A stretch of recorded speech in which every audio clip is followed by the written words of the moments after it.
Honestly, give Texas A&M a lot of credit. You know, they got some big-time playmakers. You know, those guys made a lot of big plays today. And you look at, got a lot of people wouldn't think coming into this game that coming out of it, Mississippi State would have more yards.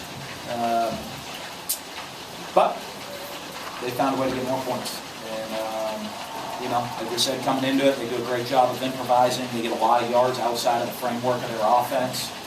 They did that again tonight. You know, and they made a couple more big plays than we did. There were a couple of, you know, I mean, obviously giving up the points right before halftime. It's a huge momentum killer. It's probably cost us a couple wins this year. Points before halftime, or 2-minute drives right before the half. It's probably a huge aspect on the season for us. Was huge, the big kickoff return, and you know, some of the special team errors. Just some that last kickoff return, I think we had a couple missed tackles on it. I mean, it looked like we had guys in position to make the play. We just give them credit. They made the play we did, and you know, block hunt. We had an MA. I went the wrong way. Didn't have that happen in critical moments of the game. So, you know, then we gave up a long pass on a blown coverage. You know, those things. A lot of little mistakes. We just, you know, I mean, for us, I'm proud of the way our kids fight. There's nothing good about losing the game, so I'm not more of anything to be lost. But I'm proud of the way our kids battled for 4 quarters and continue to battle back, and continue to fight, and continue to believe. And you know, we're going to need that down the stretch. We got a bunch of tough games still ahead of us. Got to play. Follow the plan pretty good. You don't want to. So today, in some ways, and did in other ways. Just thought under his circumstances, the job Dak Prescott did.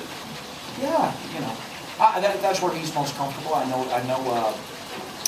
You know, I mean, his mom was a huge football fan, loved it. I'm sure she was upset he even missed a practice or 2 practices this week. But you know, obviously to go through what he had to go through, come out and perform. You know, I mean, I'm just proud of him. Dak's an amazing young man, beyond just being a football player. You know, he's an amazing young man, and a man that most parents would be proud of their kids to grow up that way. I mean, you said like beyond football, just seeing him out there and seeing him getting up after hit every time, it seemed like there was more than just him today. Did you see that as well? Yeah, you know, you knew that coming in. I know there's a lot of family came out here to support him to this game. You know, I think this is, you know, he's going to have to go through a lot of tough things right now. You know, another one, obviously, what he had to go through this week, but he's also going to walk out of the locker room tonight. You know, it's not going to be there. You know, that's going to be another one. So there's a lot of that tough. That's really tough for him. But you know what? We're here for him. He's got a very supportive family. He has a great family at home. He has a great family here. What makes this emotional for you? I'm sorry. What makes this emotional for you? Well, you know, I mean, we're a family in our football program. You know, I mean, these kids are like sons to me. And, you know, when they have to go through something that bad, it wears on you. You know, I mean, I never want to see our kids have to go through the personal losses like that. You know what I mean? We go out there to play a game, and we win some games and we lose some games. But you know what? When our kids have to go, I want our kids to be successful. You know, my ultimate goal as a head coach is they come in the door and they leave much better men when they walk out. And you know, and they have a strong set of values, and they have a strong work ethic, and they're prepared to become champions in life. So anything like this that they have to go through is just really hard on all of us. You got some big plays out of your receivers, and some of them some really tough catches too. Yeah, they did. You know, they made some good catches.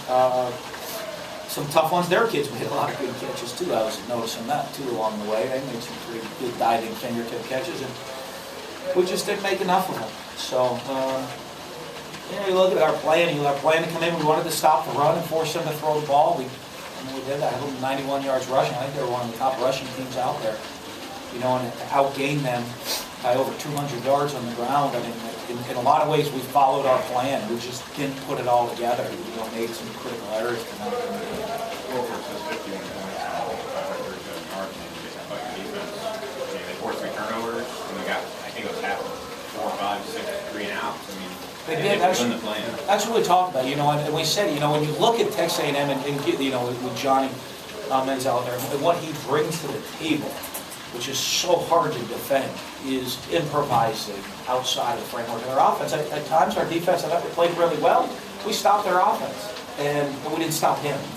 And all of a sudden, we stop the offense, and there he goes. And he starts running from sideline to sideline and twisting around and scrambling around and juking one way, juking the other way, and then all of a sudden the ball gets launched 30 yards down the field.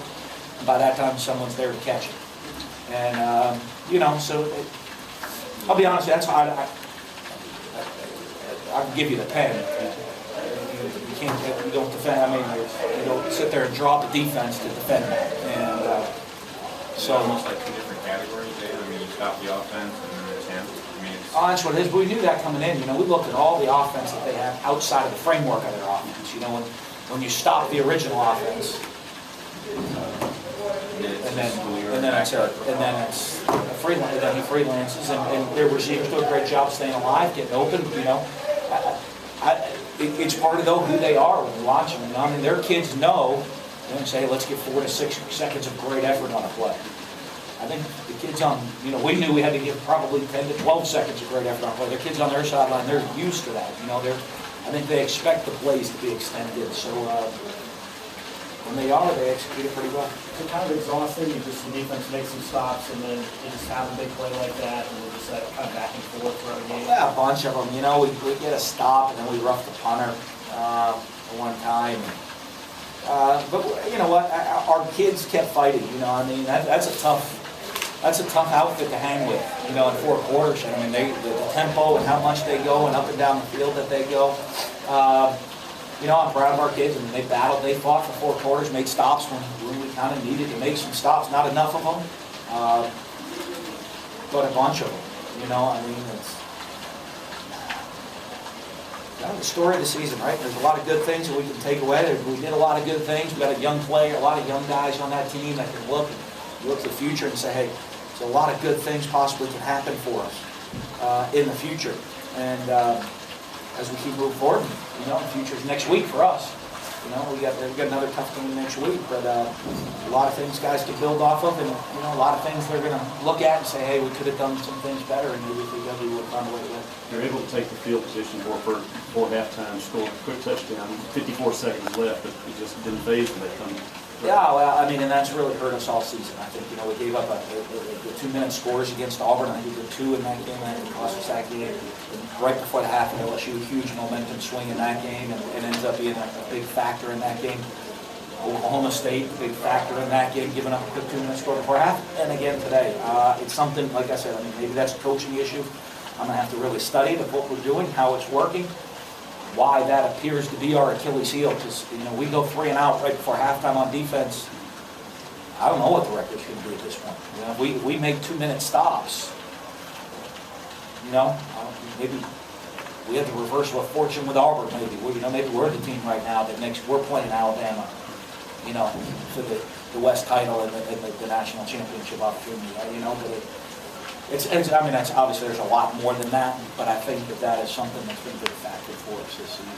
That was going to take, man, the special teams mishaps. Yeah. What's your knee-jerk kind of feel on this? Well, pump block. I know the pump blocking issue. We had a guy go the wrong way. So, when they're bringing the house, if somebody goes the wrong way, they should block punt. Give their kid credit. He was unblocked through the middle of the hole. He made it. The roughing the punter, just some bad choice. Their kid was rolling out to the right, and they didn't call it a rollout. They called him in, because there's no roughing. If he rolls out, they didn't call it a rollout. He was rolling. Our guys had a bad angle because he was rolling out to the right. Maybe that missed the block spot. Block field goal. I was about on the edge. We were going into the wind in the first half. The wind was there. I think we gave a little penetration. I thought it was a guy up inside. And we gave up a little bit of penetration with combined a little bit of a little, that's, that was one of those. I was looking at Evan and I said, hey, with the wind factor, we're right on the edge of it. And like he said, I thought I hit it really good, coach. And I think he did. And it hit the jump very well. got a hand on it. But you talk about opportunities. You guys had 3 trips into the field in the first half, and with no points, the 4th down stop, and you mentioned the block kicks. But it seems like in the first half, you guys had some pretty good chances that got away. Well, yeah, there were a lot of opportunities throughout the course of the game for us to make plays. And, when you're going to play a team on the road, you're on the road at the SEC playing number 11 in the country, you're going to have to take advantage of every opportunity. We knew we were going to have to score a lot of points. We did. They scored more. We'll look at it and, what the situations were, what we could have done better. I know the first 4th down, our back slipped. Can't slip. That's my coaching point. I'm sure we could have done something better, maybe up front. We'll look at it all. But those things happen in the game, and you got to respond to them. Could Dak have come in there after he went off his arm? I don't know. I got to meet with the trainers right now and see. We'll find that out and get some more information from them. But that's the benefit when the other guy. That's part of the reason you play both guys early. The other guy's actually in the flow of the game, which is critical. And Tyler's very experienced. We decided to stick with Dak as a game while we come in at halftime, and he had led us to 2 touchdown drives and came out and was leading us down the field. They were giving us some tailback runs a lot early, and then it seemed they wanted to take away the tailback but not the quarterback as the game went on. And in that situation, Dak's probably the better option for us there. And they've also going to give some good play action. So Anything specifically why Tyler started over Dak? Just going to be easy? I just think, multiple reasons. One, Dak did miss 2 days of practice this week, and so, especially the first down day that we put in all that stuff. And so Tyler had a couple more reps than him during the week. We feel really good about Tyler and his ability to, start and, what he's done for us. And I thought, part of it to me, I want to take a little bit of pressure off of him, let the game get going and, not just from snap one, let him catch his breath.